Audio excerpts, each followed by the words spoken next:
What's going on, family? Black Feniks checking in. I'm outside of the HogOn Cafe conversion right now. Did a lot today. I cut it in half, put my door in, my end cap on this one, which is the cafe.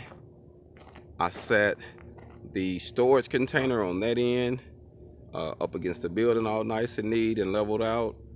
We used the SkyTrack from Sunbelt.